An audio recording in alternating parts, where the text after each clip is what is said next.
Não importa o quanto você estuda, não importa o quanto que você sabe, não importa qual é o seu lugar na fila desse pão, a sua aprovação tem que partir de uma escolha e você precisa entender que a sua escolha comportamental decide se você vai ser aprovado em medicina ou se você vai ser mais uma vez aluno de pré-vestibular.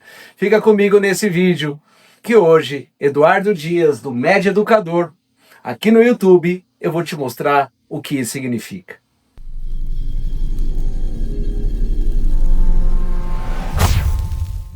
Muito bem, senhoras e senhores do meu Brasil, mano meu. Eis aqui mais um episódio do Médio Educador. Tô aqui para te falar que hoje a gente vai quebrar alguns paradigmas, tá? Hoje nós vamos conversar um pouquinho mais sobre como que você consegue se impor, como que a sua decisão ela é efetivamente válida na hora da sua aprovação. Dentro do conceito da mentoria Eduardo Dias, eu trabalho com uma frase muito emblemática. Eu digo assim: você não é aprovado porque você quer. Não é o querer, não é a vontade. Você é aprovado porque você se torna um aprovado. É uma questão de uma condição, é uma concepção inata de dentro para fora. E isso você vai construindo ao longo do tempo. Não adianta você querer falar, mas eu estudei, mas eu sei tudo, porque se você fizer uma análise das matérias que você erra durante um simulado, uma prova-teste, ou mesmo durante os seus últimos vestibulares, você vai perceber, por exemplo, você fez 140 no Enem, você errou 40 questões. Se você fizer uma análise, 15 você não sabia, 25 você sabia. Isso significa que quando eu olho para as matérias que eu não sei, eu fico muito vulnerável ao vazio, o que eu chamo de consciência da escassez. Quando você olha para aquilo que você sabe, mas aquilo você não tem a precisão, o poder e o domínio de interceder em causa própria, em fazer análises que façam sentido para você, isso eu chamo de autoridade. Aquela coisa que a gente já viu num vídeo anterior, em que você começa com hábitos, depois você tem disciplina, você tem autonomia, você passa a ter autoridade. Só aí daí vem a performance, é algo que eu quero te falar hoje. Muitos de vocês param na disciplina e passa a ser uma ação absolutamente pasteurizada.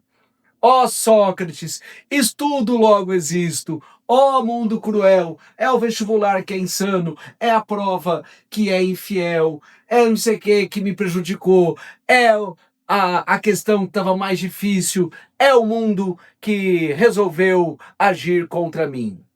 Sou eu quem define o meu nível de impacto, sou eu, aluno, quem define o quão eu serei foda no dia da prova. Sou eu, é uma decisão, é uma decisão.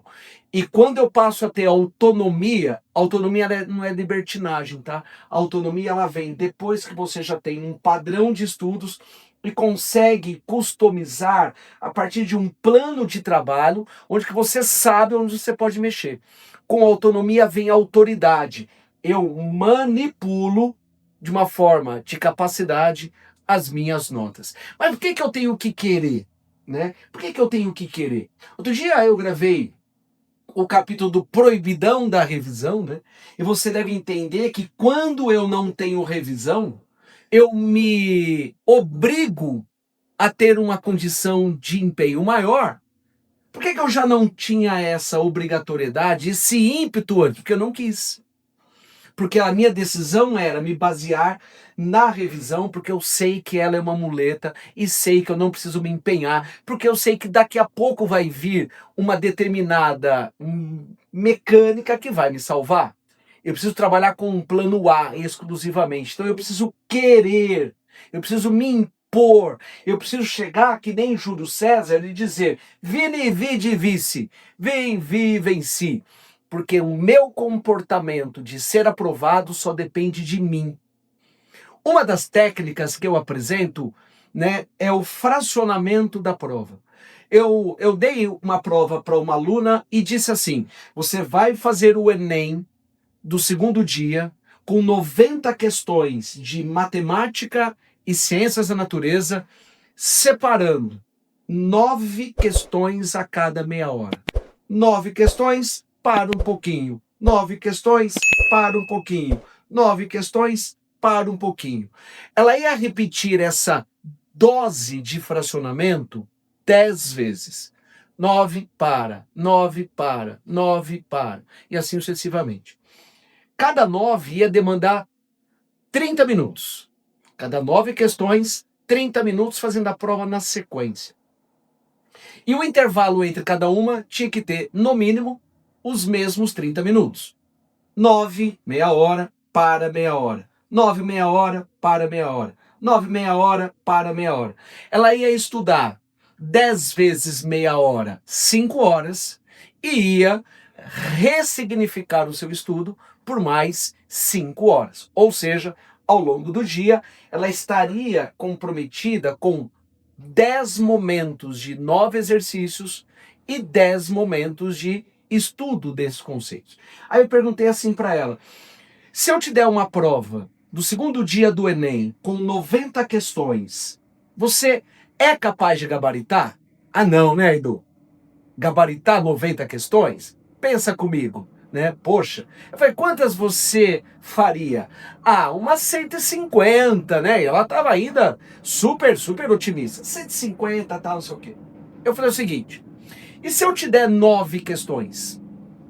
Você conseguiria gabaritar 9 questões? Ela estufou o peito e disse assim: ó, dá para brigar. Então vamos lá. Vamos dizer que eu te dou a oportunidade de um erro consciente nessas 9 questões. Quanto você erraria? Ah, se eu tiver ali, ó, do sangue nos olhos, faca na caveira, eu erro uma. Então você acerta 8 em 9. E se você repetir esse comportamento 10 vezes, você vai errar uma em cada 9 grupos. Entendeu ou não? Então você vai acabar errando só 10. E tua nota sai de 150 para 170. Opa! Então por que quando eu olho as 90 questões, quando eu olho aquele todo, eu não tenho essa consciência? Porque eu acho que a energia é grande demais. Quando eu fraciono, eu percebo que o ambiente é menor e eu posso intervir comportamentalmente nesse ambiente um pouco menor. Você concorda que são as mesmas 90 questões? Você concorda que eu tenho ali a mesma estrutura das mesmas questões? Só que quando eu olho para 90, eu me sinto fragilizado. Ai, coitado de mim. Ai, coitadinho, eu não consigo. E quando eu olho a 9, eu me imponho. É uma escolha. Você escolhe o tanto que você vai desempenhar. Mas é cansativo, mas é uma escolha. Você quer não cansar e fazer 150 ou você quer cansar e fazer, o cansar não é, quer dizer, se exaurir, mas ter uma condição de você aplicar de uma forma assertiva. Então, técnicas não faltam. E essas reflexões ainda não são as minhas técnicas para você. É para você refletir o seguinte: você precisa escolher o comportamento que você vai ter. Por que que em 9 questões eu defino intervir, escolher, ser pica, ter um comportamento foda, e se eu repetir isso 10 vezes, eu faço as mesmas 90, é só treinar o meu comportamento. Eu escolho a atenção que eu vou dar. Porque muitos alunos chegam para mim e falam assim: errei por falta de atenção. Errei porque, nossa senhora, eu cometi um pequeno deslize. Aí eu pergunto: está prestando atenção aonde? É porque você treina desatentamente. Você treina a falta de atenção, porque você olha para o todo. Se você escolher qual é o ambiente que você quer, você com certeza vai ter uma melhor influência sobre o teu conteúdo. Porque na maior parte das vezes você erra mais coisas que você sabe, em que você não tem um predicado de intenção de acerto, do que questões que você erra. Para ilustrar isso, eu vou te trazer um vídeo muito legal, tá ok? Sobre a metáfora das placas. Dá uma olhada nisso aqui, ó. E você vai ver que interessante que é isso. E daqui a pouquinho a gente reflete. Eles colocaram placas em 2 portas, uma com a palavra bonita e a outra com a palavra comum. E as mulheres que passavam por ali precisavam escolher por qual das 2 portas entrar. Muitas delas, ao se depararem com as placas, paravam, olhavam, refletiam. Teve até uma mulher que desistiu de entrar. Meu Deus. O que mais impressiona é que a maioria escolhia passar pela porta onde estava escrito comum. Mais tarde, quando essas mulheres foram entrevistadas, as que escolheram a porta escrita comum mostravam sinais de uma autoestima abalada. Enquanto quem escolheu a porta onde estava escrito bonita saía radiante, sorrindo, de cabeça erguida, abraçando as amigas, os familiares. Sentir-se bonito ou bonita é uma escolha que está em nossas mãos. Não deveríamos esperar uma validação externa para isso. A beleza não depende do olhar dos outros, mas da forma como nós decidimos nos enxergar todos os dias. Beleza não é uma coisa que os outros decidem se eu sou ou não, mas depende da forma como decidimos nos enxergar todos os dias. Por isso que eu digo que a aprovação é uma escolha. O que você escolhe? Qual placa você escolhe? O ser ou não aprovado? Vou fazer uma pergunta para você. Se eu te dissesse, você não vai ser aprovado, como é que você reagiria? Ai, o Edu falou que eu não vou ser aprovado. Ah, não sei o quê. Como é que você deveria reagir? Quem é você para definir aquilo que eu decido que eu vou fazer? Quem é o mundo para decidir se você tá ou não, se não você? Se você estudou, se você construiu, se você tem uma base conceitual suficiente, por que esperar a validação do outro? É essa metáfora da beleza. Mulheres bonitas que passam pela placa do comum. Elas não se sentem, apesar da sociedade impor, puxa, esse é o padrão de beleza. Mas eu não me sinto bela, eu não me sinto bonita. É de dentro para fora. E talvez mulheres que não sejam tão apreciáveis aos olhos da sociedade tenham escolhido a bonita porque elas se sentem assim. Elas tomaram posse da sua própria decisão. É lógico, quando nós vamos para a performance do vestibular, nós precisamos sempre da validação do outro, do amiguinho, da nota corte, e eu acabo desprezando a minha própria autoestima, minha própria autoavaliação, a minha autoridade e a minha autonomia. Eu deixo para o sistema definir se eu vou ou não. Porque quando eu olho para um conjunto menor de questões, eu simplesmente falo assim, eu vou acertar essa porra, nem que seja a última coisa. E vou treinar minha mente para isso. Eu vou escolher a porta do bonito, vou escolher a porta do aprovado e vou treinar a minha mente para buscar aquelas 28 questões que eu mais sei e não aquelas que eu não sei.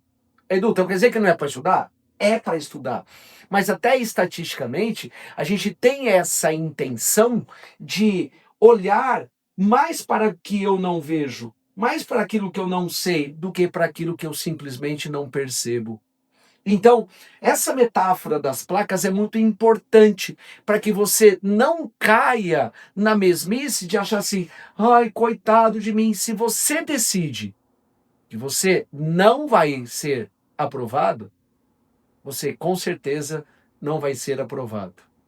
E tem um outro vídeo que eu quero te mostrar, que é o vídeo do filme Em Busca da Felicidade, onde o Will Smith diz pro seu filho quando ele joga basquete. Olha só. Pai, eu sou profissional. Opa! Eu sou profissional. Oh, muito bom, hein? Eu não sei não, sabe? Provavelmente você será tão bom quanto eu era. É assim que as coisas são e eu era abaixo da média no basquete. Provavelmente você também não será lá essas coisas, então você vai ser bom em muitas coisas, mas não em basquete. Eu não quero que fique arremessando essa bola dia e noite, tá bom? Tá bom. Tá bom? Então vai lá, manda.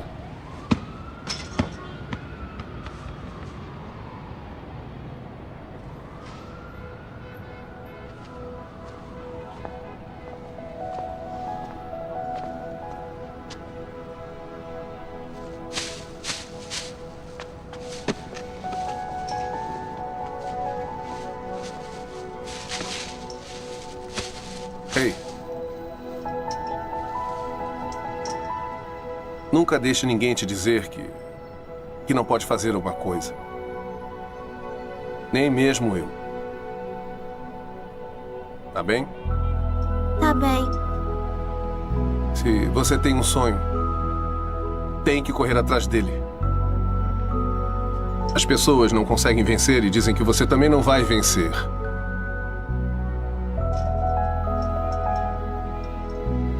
Se você quer uma coisa, corre atrás. Ponto. Percebeu? Não deixe ninguém dizer para você que você não é capaz de fazer aquilo que você quer fazer. Nem mesmo eu. Ninguém tem o direito de impor a você as limitações que só você pode defender. É lógico, eu não posso ser negligente, eu não posso ser irresponsável de não estudar e só porque eu quero impor a minha vontade. Isso é birra. Mas se eu tive um ano consistente, se eu tive acesso ao conteúdo, se eu fiz por merecer, ninguém vai dizer que eu não sou capaz de fazer aquilo que eu quero fazer. Então eu tenho que treinar isso, eu tenho que escolher a minha porta e arremessar a bola de basquete tantas quantas forem as vezes necessárias até acertar. É nisso que eu acredito e é isso que eu compartilho no Médio Educador. Se você gostou desse vídeo, compartilha com as pessoas que estão com baixa autoestima. Compartilha com elas, fala assim, cara, tem uma mensagem importante para você. Enquanto isso, você aciona o sininho, que toda semana tem os nossos vídeos do canal e tem também a expectativa de você colocar o dedinho, seguir o nosso canal, porque não caia digital. Dá o seu like, vai ser muito importante para mim, para que a gente possa continuar esse trabalho de compartilhamento de boas energias, de técnicas de estudo e de muita inteligência emocional. Um beijo grande, eu te vejo na próxima.